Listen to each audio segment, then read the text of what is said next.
자, 오늘은 18장에 들어서서 두 번째 시간인데 제가 지금 기억이 안 나서 한번 여쭤볼게요. 지난주 제가 사부 했나요? 사부 안 했죠? 예, 이 문맥이 좀 끊어져서 오늘 본문이 10절부터입니다. 그래서 8절부터 좀 설명을 앞서 드리고 들어가도록 하죠. 8절 보시면 예수께서 겟세마네 동산에서 이제 체포가 되기 직전입니다. 예수께서 대답하시되 너희에게 내가 근이라 하였으니 나를 찾거든 이 사람들이 가는 것을 용납하라. 무슨 얘기냐면 너희들이 찾는 사람이 나다.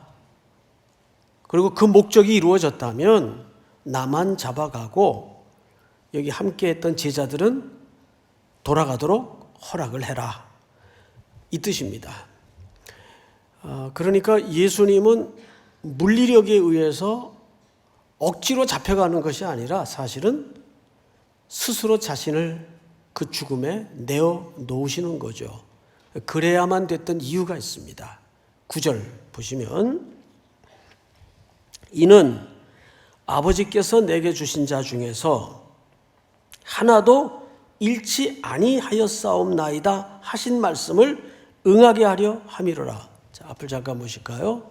무슨 얘기냐면 내가 너희들에게 힘이 없어 잡혀가는 것이 아니고 내가 그럼에도 불구하고 내 자신을 너희의 손에 내어주는 것은 하늘 아버지께서 내게 맡긴 하나님의 사람들을 한 명도 잃어버리지 않고 다 구원을 하기 위해서다. 그 뜻이에요.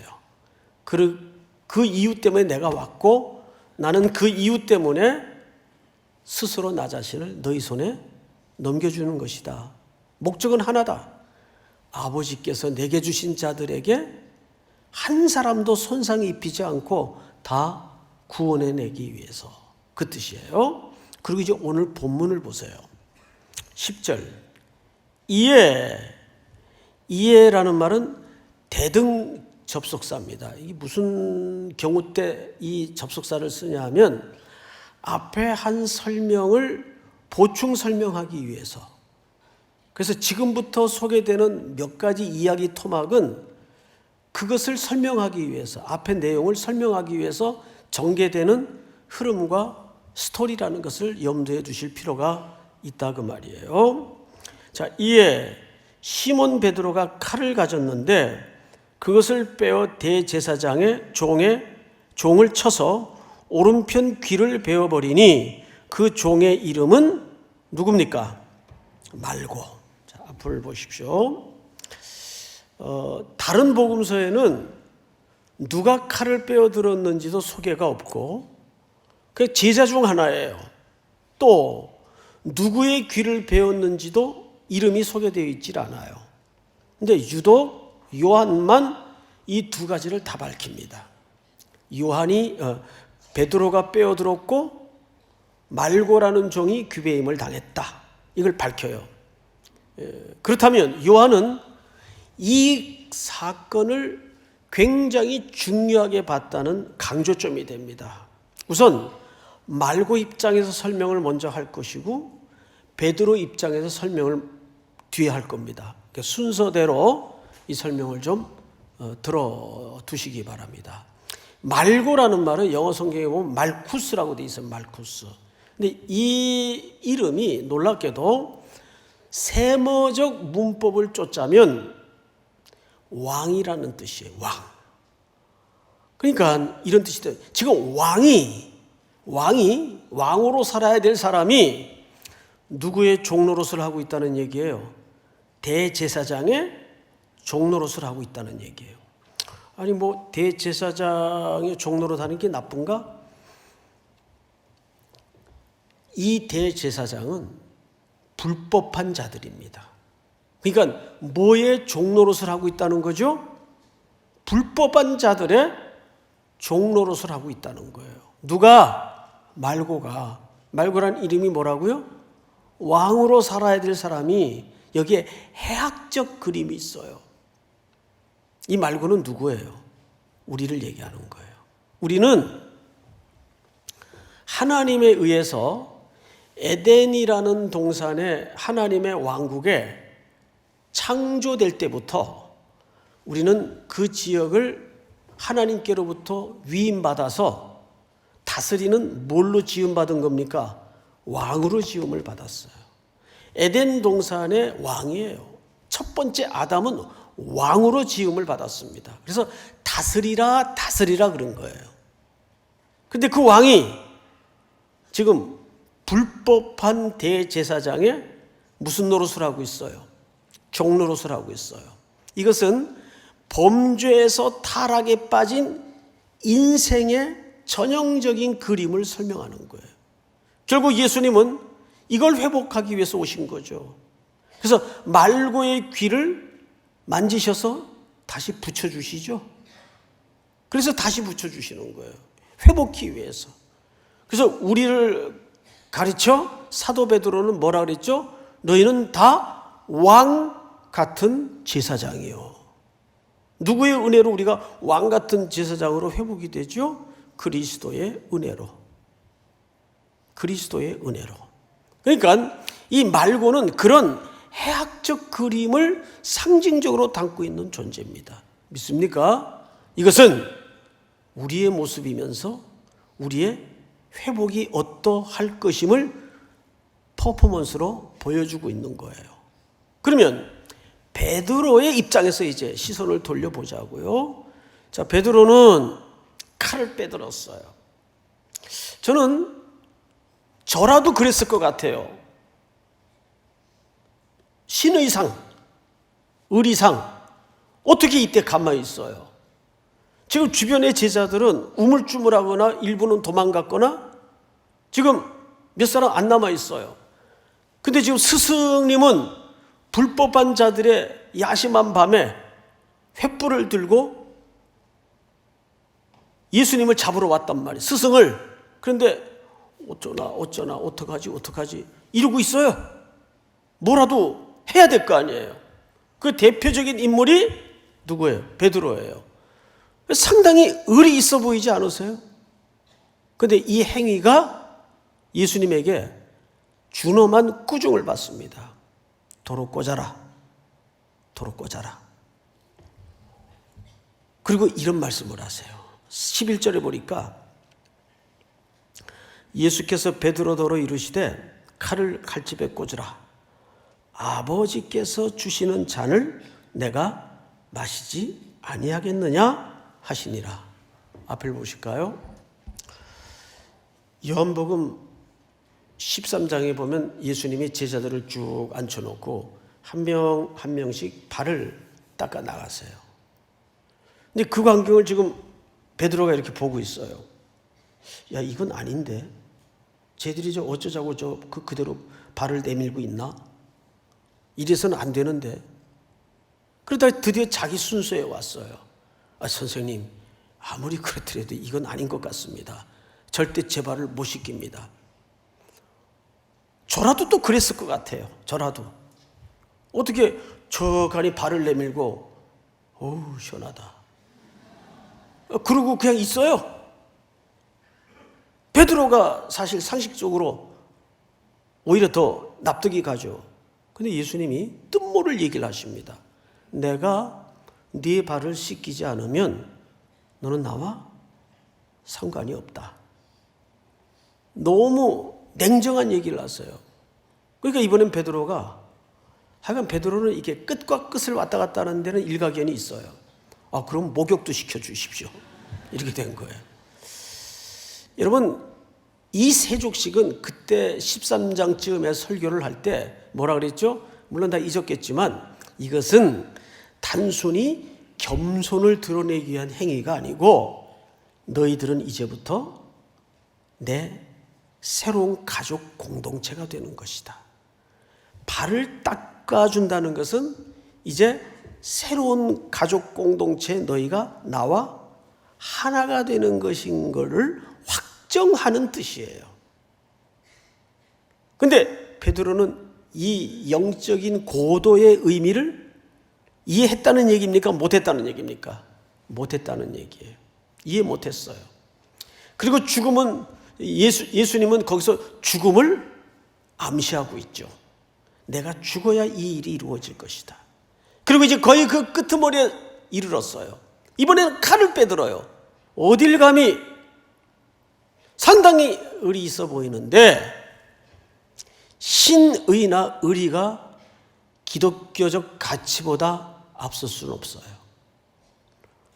복음의 가치보다 신의나 의리가 우선할 수는 없는 거예요. 의리 하는 것은 김보성 씨나 하는 얘기지, 예? 그것이 살아가는데 필요는 하겠지만 우리는 더 우선적 가치가 뭐죠? 복음적 가치예요. 성경적 가치란 말이에요. 그러면 여기서 예수님이 베드로에게 나무라면서 깨닫지 못하는 베드로에게 내가 아버지께서 내게 주시는 잔을 마시지 않겠느냐는 말은 도대체 무슨 말일까요? 여러분, 인간은 어쨌든 이 축배의 잔을 들기 위해서 살아갑니다. 시편 23편에 보면 순례길을 다한 순례자에게 내 잔이 넘치나이다라는 고백을 듣게 돼요. 그 잔 안에는 아버지께서 부어주신 축복의 생명의 잔이 가득 채워져 있을 겁니다. 그런데 그리스도를, 하나님을 알지 못하는 인생에게는 또 다른 잔이 들려져 있어요. 그들이 드는 축배의 잔은 뭐죠? 세상의 성공과 욕망과 탐욕이 채워진 잔일 거예요. 그 잔을 시편 기자는 이렇게 얘기해요. 11편 띄워주세요. 다 같이 시작. 악인에게 그물을 던지시리니 불과 유황과 태우는 바람이 그들의 잔에 소득이 되리로다. 네, 그들의 손에도 축배의 잔이 들려져 있는데 그 잔 안에는 사실상 그들이 꿈꾸던 모든 것들이 채워지겠지만 그것은 결국 하나님의 시각에서는 재앙에 불과하다 그 말이죠. 돼지가 도살할 위해서 살찌움을 받는 것처럼 똑같은 이치입니다. 우리는 두 잔 중에 하나를 들게 돼요. 그러면 우리는 원래 어느 쪽에 있었어요? 이쪽에 있었어요. 세상의 가치관에 묶여서 세상의 성공과 야망을 쫓아 불나방처럼 불구덩인 줄 모르고 거침없이 달려들던 인생을 살았을지도 몰라요. 하나님의 은혜 없었으면. 그런데 대신 이 잔을 누구에게 마시우게 했다는 겁니까? 이거 우리가 당연히 들고 마셔야 될 잔인데 아버지께서 우리를, 아들을 통해 하나도 잃어버리지 않도록 하기 위해서 이 잔을 아들로 하여금 들게 했다 그 말이에요. 아들로 하여금 마시게 했다 그 말이에요. 아들은 이 잔 마시움이 너무 괴롭고 아프고 힘들어서 이 체포되기 직전 날 밤 제자들을 데리고 동산 안으로 들어가셨어요. 겟세마네 동산이죠. 거기서 뭐 하셨습니까?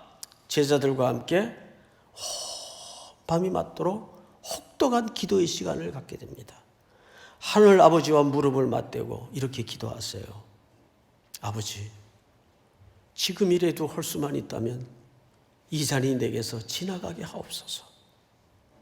왜?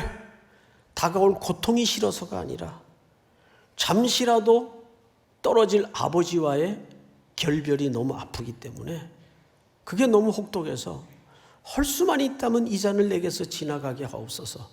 근데 그 기도는 아버지의 계획에 순복하는 것으로 결정되어집니다. 그러니까 기도란 뭐냐 하면 내 요구를 관철시키는 것이 기도가 아니고 하늘 뜻에 순복하는 것이 기도입니다. 내 원대로 마옵시고 아버지의 뜻이 이루어지기를 원하나이다. 그리고 기도를 끝맺죠. 그때 불법한 무리들이 저기서 밤을 더듬어가면서 횃불을 들고 참 빛이신 예수님을 작은 불빛을 의지해서 체포하러 오는 광경을 만나게 되는 거예요. 그런데 그 밤에 예수님과 함께 했던 제자들은 뭐 했어요? 뭐 했어요?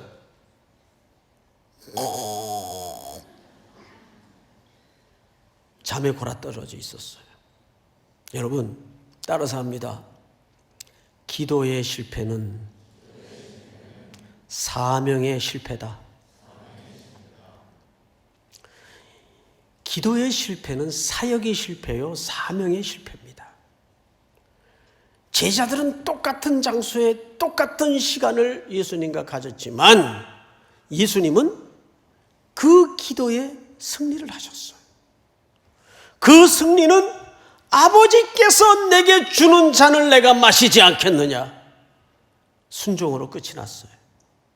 근데 제자들은 육신의 고난을 이기지 못하고 잠에 골아 떨어져 있었어요. 예수님이 얼마나 그 광경이 안쓰럽고 아팠던지, 너희가 한시라도 나와 깨어 있을 수 없었더냐, 이렇게 꾸지람을 합니다. 그 실패의 자리는 예수님을 쫓는 실패의 자리로 귀결이 되고 마는 거예요. 다시 한번 할까요? 기도의 실패는 사명의 실패다. 그래서 여러분, 공적으로 기도할 수 있는 자리면 절대 빠지지 마세요. 가장 최고의 준비는 기도고 가장 최고의 일은 기도이어야 합니다. 거기서 승패가 나는 거예요. 믿습니까? 자, 그 다음 성경을 좀 볼까요? 12절. 이에 군대와 천부장과 유대인의 아랫사람들이 예수를 잡아 결박하여 온 레벨의 권력자들이 다 들러붙었어요. 드디어 예수님은 결박당합니다. 13절 시작. 먼저 안나스에게로 끌고 가니 안나스는 그의 대제사장인 가야바의 장인이라. 여러분, 앞으로 이 안나스에 대해서, 가야바에 대해서 이제 설명을 할 텐데, 안나스도 이때 대제사장이에요. 이 사람은 사실상 종교 권력의 실세입니다. 그리고 그 장인이 안나스고 그 사위가 가야바예요. 가야바는 현직 대제사장이에요. 자, 14절. 가야바는 유대인들에게 한 사람이 백성을 위하여 죽는 것이 유익하다고 공고하던 자로라. 이게 무슨 말이냐면 앞에 어떤 얘기를 했었어요. 가야바가 대제사장으로서. 11장을 좀 띄워주세요. 요한복음 제가 읽습니다. 한 사람이 백성을 위하여 죽어서 온 민족이 망하지 않게 되는 것이 너희에게 유익한 줄을 생각하지 아니하는도다. 무슨 얘기냐 하면 예수님이 여기저기 다니면서 복음을 선포하고 무리들을 자꾸 데리고 다니고 사람들이 쫓고 그러다 보니까 사회의 기존 질서가 흔들려요. 기득권의 기존 질서가 자꾸 시끄러워져요. 이때 대제사장 가야바가 걱정을 한 거예요. 야, 이러다가 이거 로마가 다시 우리를 침략해서 성전을 무너뜨리고 백성들을 이거 다 몰살시키면 이거 어떻게 되는 거야? 저 한 사람 때문에. 차라리 이게 낫겠다. 저 사람을 죽여서 이 백성을 살리는 게 낫겠다. 아주 상식선에서 생각을 한 거예요. 근데 그 말이 가야바가 한 말인데 성경은 이렇게 소개를 해요. 다음 절 시작. 이 말은 스스로 함이 아니요 그의 대제사장이므로 예수께서 그 민족을 위하시고. 52절. 또 그 민족만이 위할 뿐 아니라 흩어진 하나님의 자녀를 모아 하나가 되게 하기 위하여 죽으실 것을 미리 말함이로라. 가야바는 이게 무슨 뜻인지도 모르고 한 말이에요. 근데 이 말은 또 아이러니하게도 이루어집니까? 이루어지지 않습니까? 지금 이루어지고 있어요. 그 한 사람이 체포되어 좀 죽음 직전에 있어요. 그것도 누구의 손에? 가야바의 손에 신문을 받기 위해서 있단 말이에요. 어떠세요? 그러니까 이런 거예요. 악인은 정말 악해요. 야, 어떻게 저렇게까지 악할 수 있나 인간이. 근데 그것도 지 맘대로 하는 게 아니에요. 그것도 일정 부분 악의 불쏘시개로 쓰임받고 있다는 걸, 그 시각을 놓쳐서는 안 돼요. 그러니까 너무 그 사람을 욕하지 마세요. 긍휼히 여기세요. 열심히 쓰임 받는구나. 예? 그러면 별로 이렇게 미움도 안 들어요.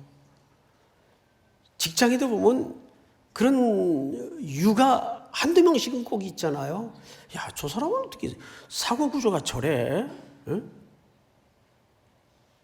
열심히 쓰임 받는 거예요. 가야바도 자기가 민족을 위해서 한 사람이 죽어야 돼.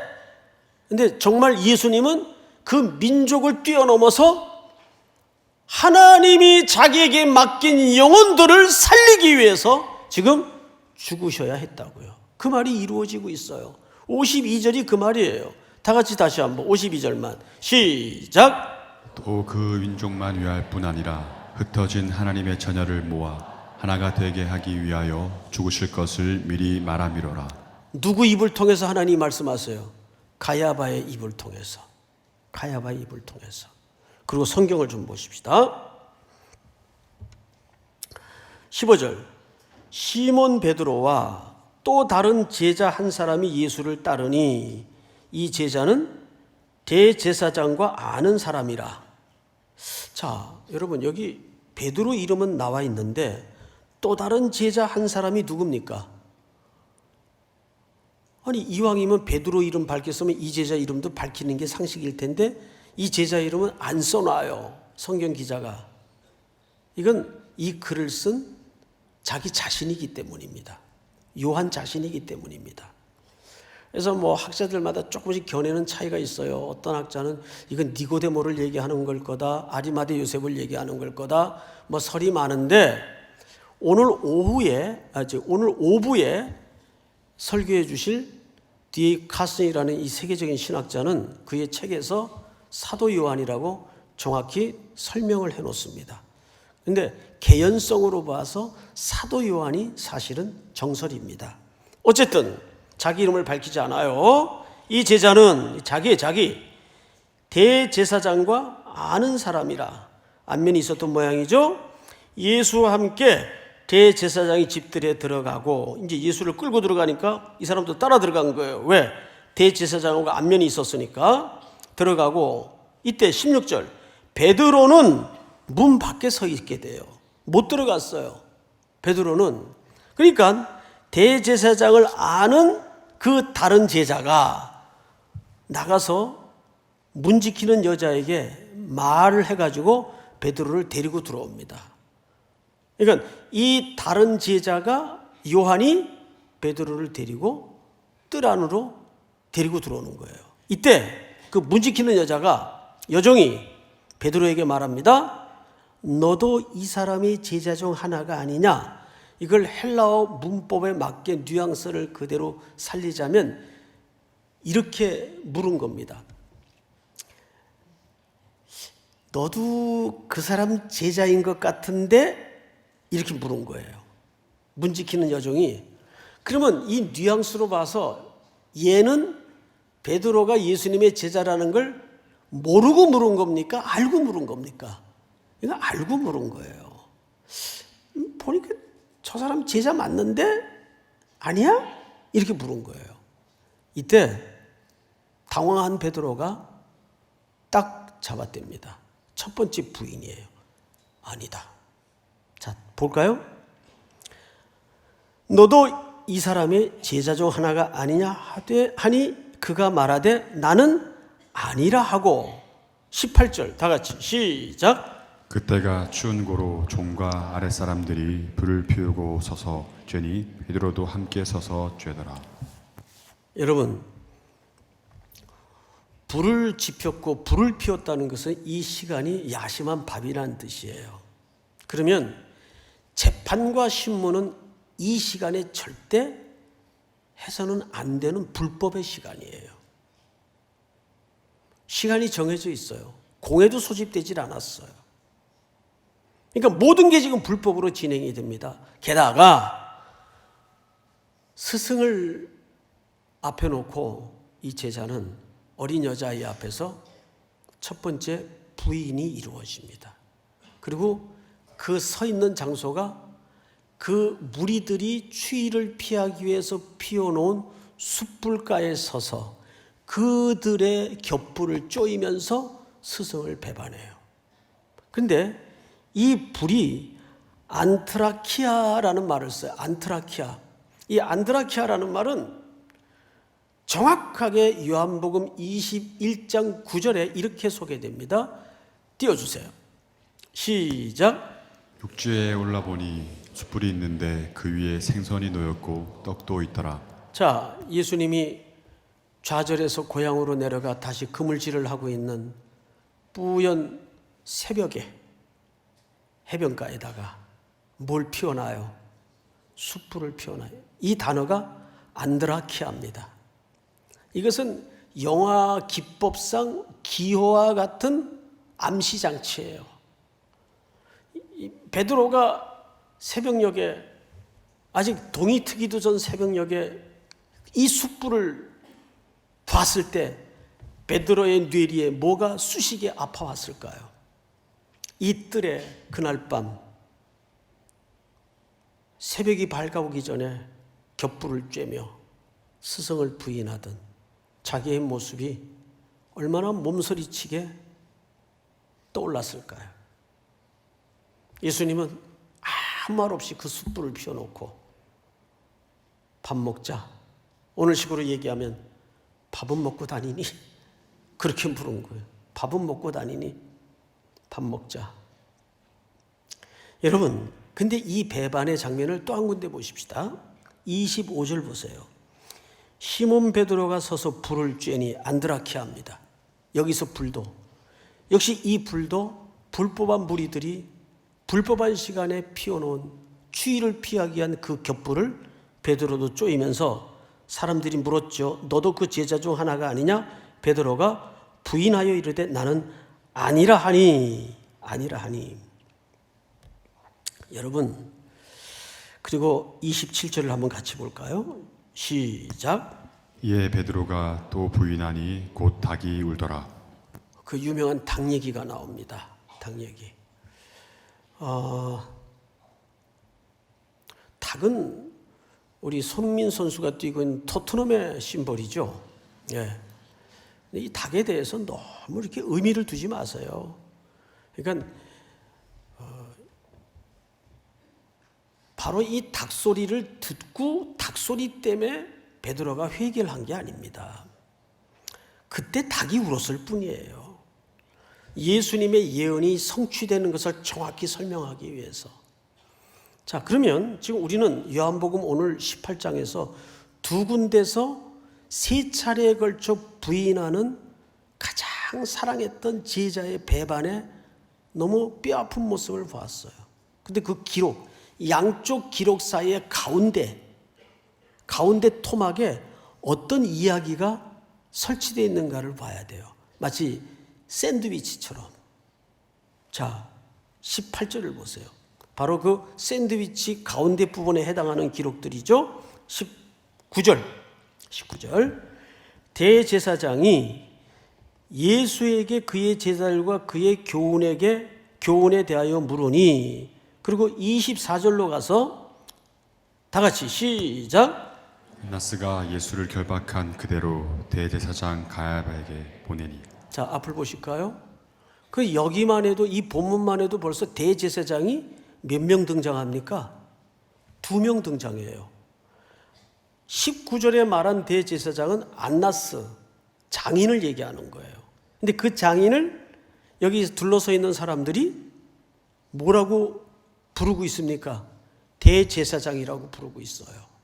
근데 그 대제사장이 사위 대제사장에게 예수를 넘겨요.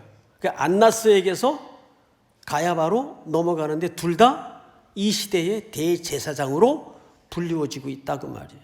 근데 실제 대제사장은 가야바예요. 자, 그러면 여러분 상식선에서 한번 물어볼게요. 대제사장은 구약의 율법대로라면 한 시대에 2명입니까? 3명입니까? 1명입니까? 1명이어야 맞아요. 그리고 레위 지파의 아론의 후손들에게만 이 제사장직을 하도록 율법이 명하고 있어요. 그런데 여기만 해도 벌써 대제사장이 어쨌든 두 명이 등장을 해요. 그리고 또 하나, 구약의 율법대로라면 대제사장은 종신직이에요. 즉, 그 제사장이 죽어야 다음 대제사장이 새로 기승할 수가 있습니다. 근데 죽지도 않았는데 또 사위가 지금 대제사장이 돼 있어요. 그래서 이게 어떻게 된 노릇인가 하고 이 대제사장 임명의 변형의 역사를 쭉 추적을 해봤어요. 그랬더니 몇 가지 매우 가슴 아픈 힌트가 기록으로 남아있더라고요. 자, 이들이 BC 700년경에 BC 600년경에 이스라엘과 유다가 다 포로로 붙들려 갔어요.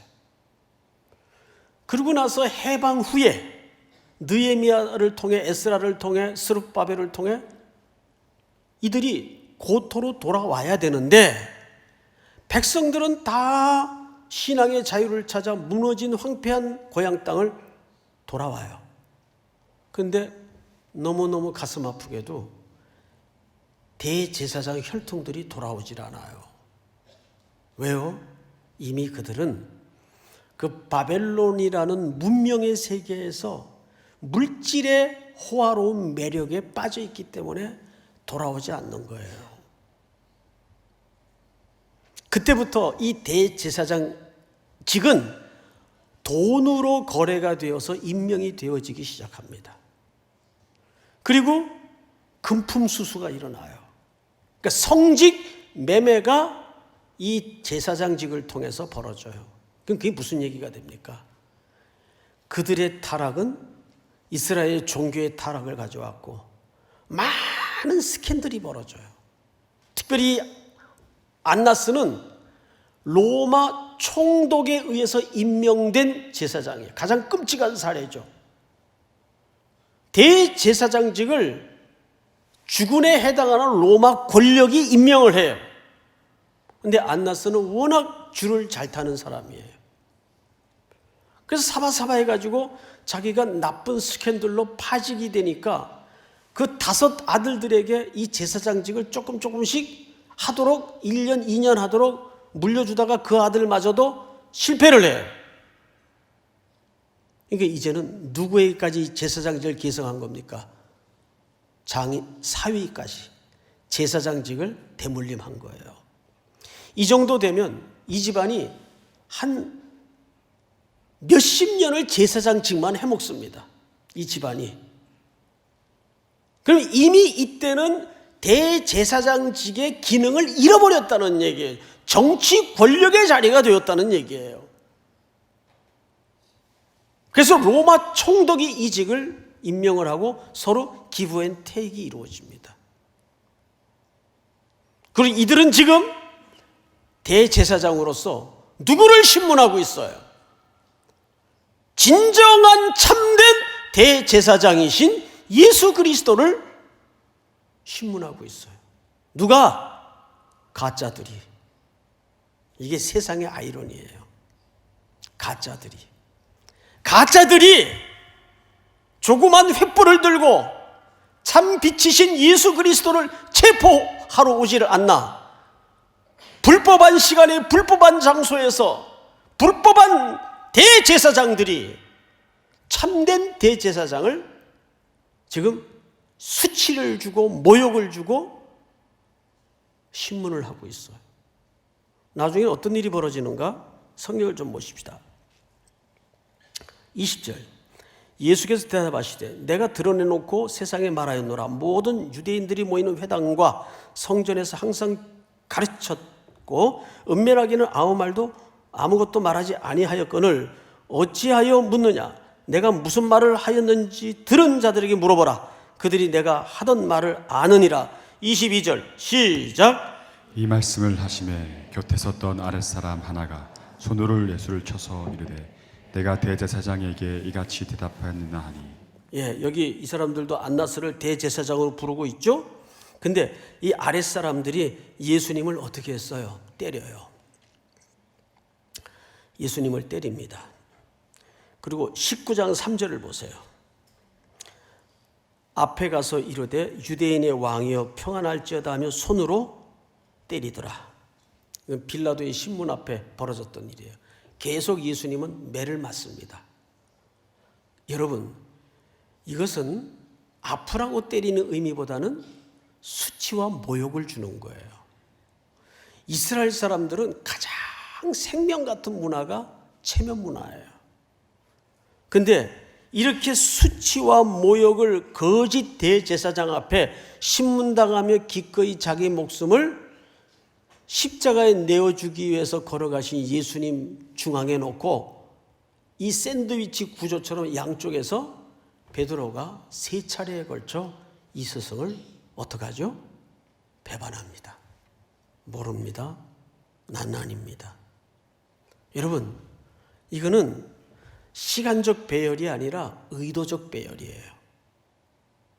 즉, 베드로는 평소에도 예수님 앞에, 제자들 앞에 뭐라고 호언장담했죠? 이 사람들은 다 선생님을 버릴지라도 저는 죽을지언정 그럴 일 없을 겁니다.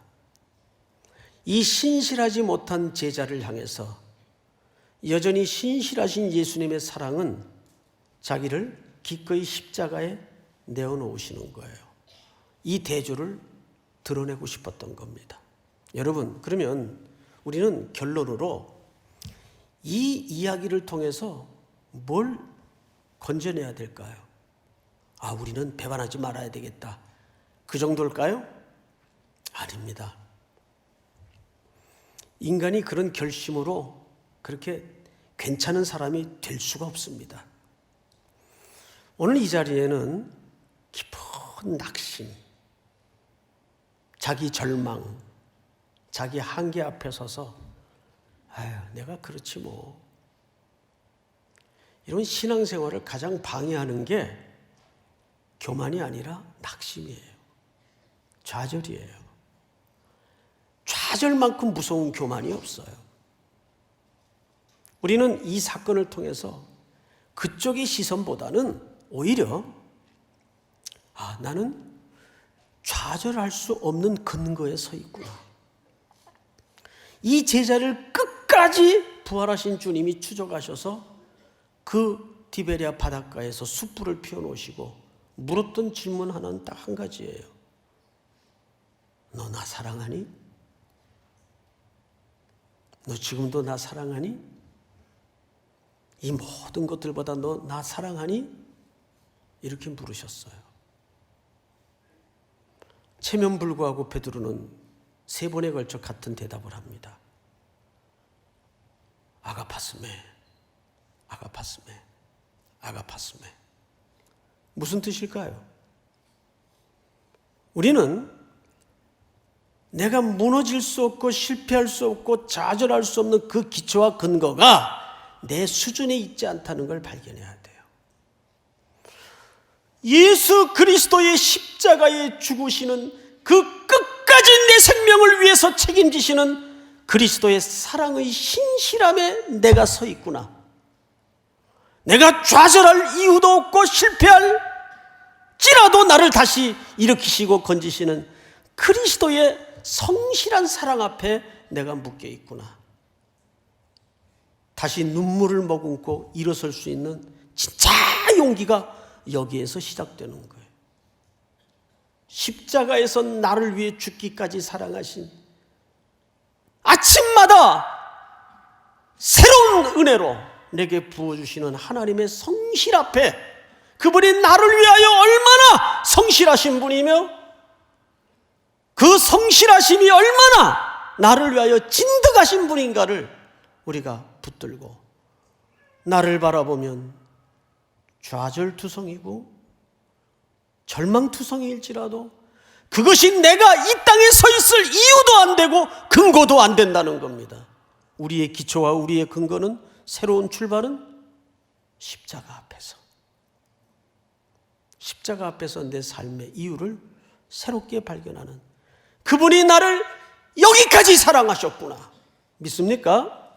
그 사랑에 매인받는 새로운 11월이 될 수 있기를 주님의 이름으로 축복합니다. 다 일어나십시다. 그가 오신 이유,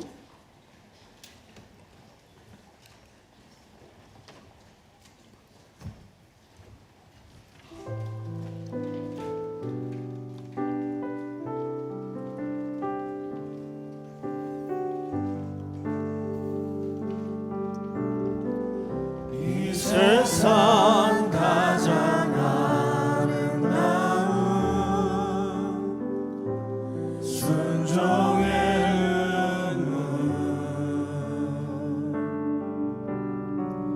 온 세상 다시 빛나게 한 생명의 눈물, 생명의 눈물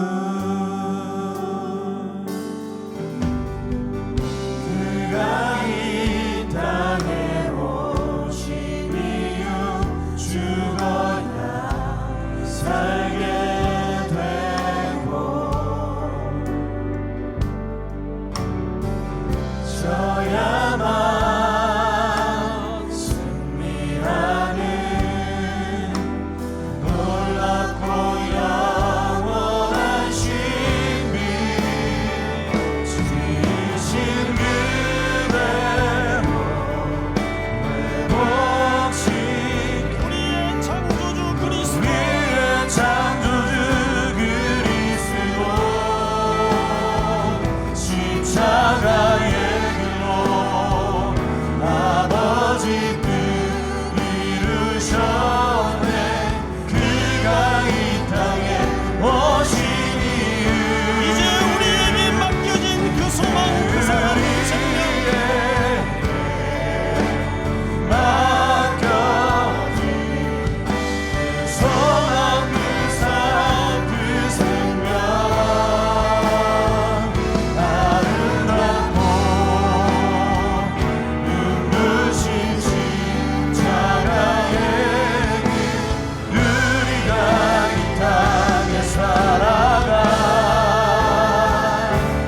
이유 하나님, 우리 아버지 은혜를 다시 한번 기억해 하시고 십자가 앞에 우리의 새로운 출발을 소망케 하시니 감사합니다. 나를 바라보면 절망할 수밖에 없고 좌절할 수밖에 없고 늘 한계에 부딪히는 매우 연약한 인생임을 자백하지 않을 수 없습니다. 그럼에도 불구하고 여전히 내 인생 속에 찾아오시고 다가오셔서 우리를 결국 십자가의 사랑 앞에 세우고야 마시는 하나님의 끈질간 사랑의 추적 속에 우리가 희망을 두게 하시며 서야 할 이유를 발견하게 하심을 감사합니다. 영광 받으시옵소서. 이어지는 모든 예배와 순서 시간마다 함께 하시고 11월 세 달에도 우리 모든 성도들의 앞길에 하나님의 선한 가호와 인도가 따르도록 저들의 손에 주님이 들려진 잔을 대신하여 우리가 축복의 잔을 들게 하심을 감사하면서 복된 한 달이 되도록 이끌어 주시옵소서. 지금은 우리 구주 예수 그리스도의 은혜와 아버지의 사랑과 성령님의 교통하심이 머리를 숙여 경배하는 모든 주의 백성들 머리 위에 해외 군에 출타 있는 가족과 고향의 부모님들 복중의 생명까지 영원토록 함께 있을지어다. 아멘.